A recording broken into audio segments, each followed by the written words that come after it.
Where are you going, sheep? Don't be scared.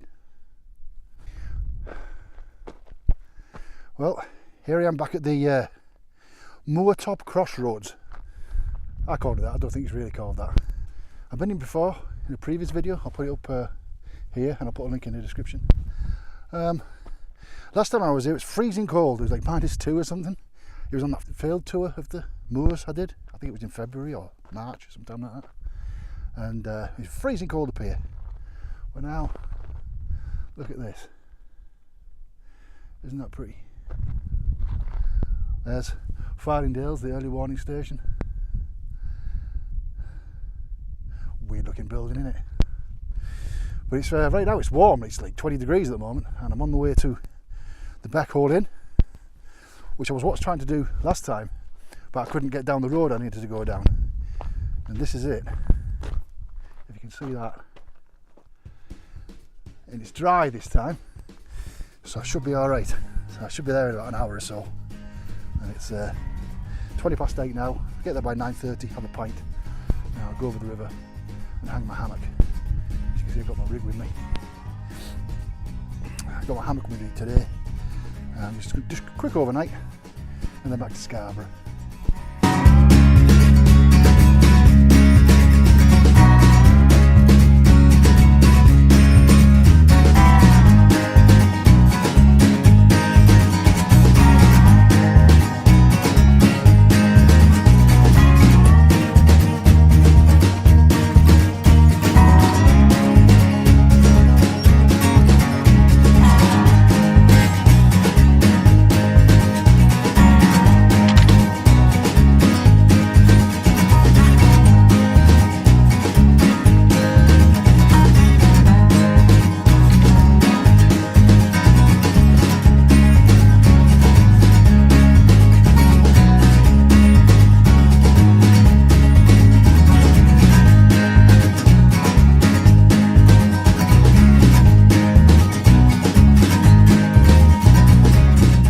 Everybody, and welcome to another episode of whatever it is we're doing here. We're a strange breed, humans.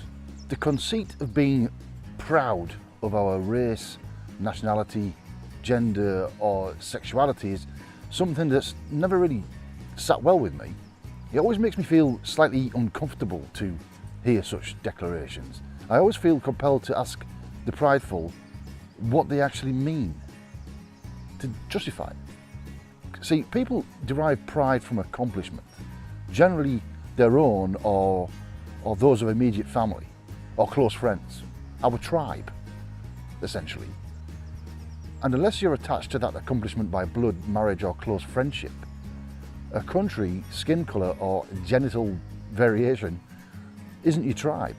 Perhaps it's because we now think of ourselves as somehow belonging to these much larger groups, artificially inflated since the agricultural revolution, that we continually make this dangerous mistake.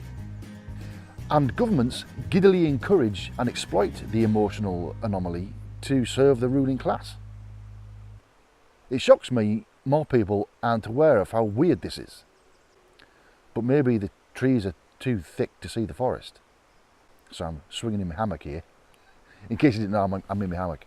And I'm kind of out in the woods, actually. You can have a look.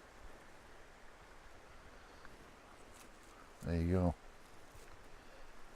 Thus, the advantage constant travel seems to be having on me. It pulls me back from the finicky day-to-day perspective with all of its wiles, frictions, fictions and prejudice, and broadens my personal scope. I have the opportunity to think at length on issues, devoid of infrastructural constraints. I see the world more as it truly is, a perspective difficult to manage from a couch, car or cubicle. I'm not immune to the phenomenon. I can be objective about anything, no matter how vile the subject.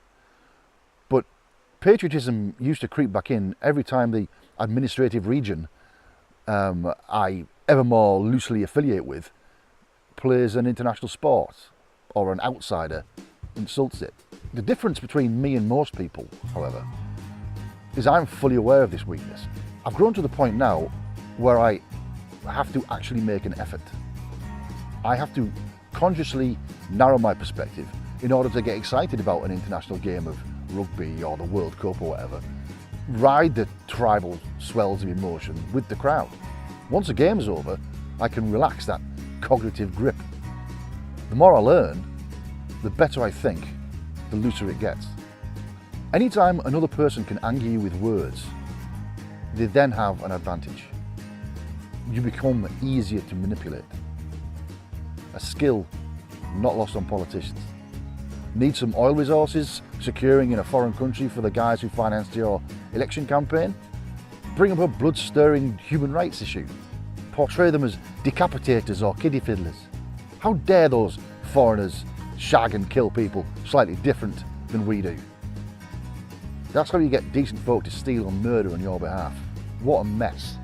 Unfortunately, for your average ruling class person, online access to information is superseding their control of it. No wonder they're loath to give it up. Look at how they reacted to Snowden and Manning. It's more difficult to foist propaganda on people when they can find out the truth themselves. And the truth is, people are just people, wherever you go in the world. Some people are shit. A very small percentage. But when you overexpose their shittiness and illogically generalise their specificity to the larger population, that's when the trouble starts. History is littered with examples. I challenge anyone to travel extensively, especially in this age of information, and hold another opinion. I don't think it's possible. Maybe you do. Let me know in the comments. And don't forget to hit the subscribe button. And I'll see you all tomorrow.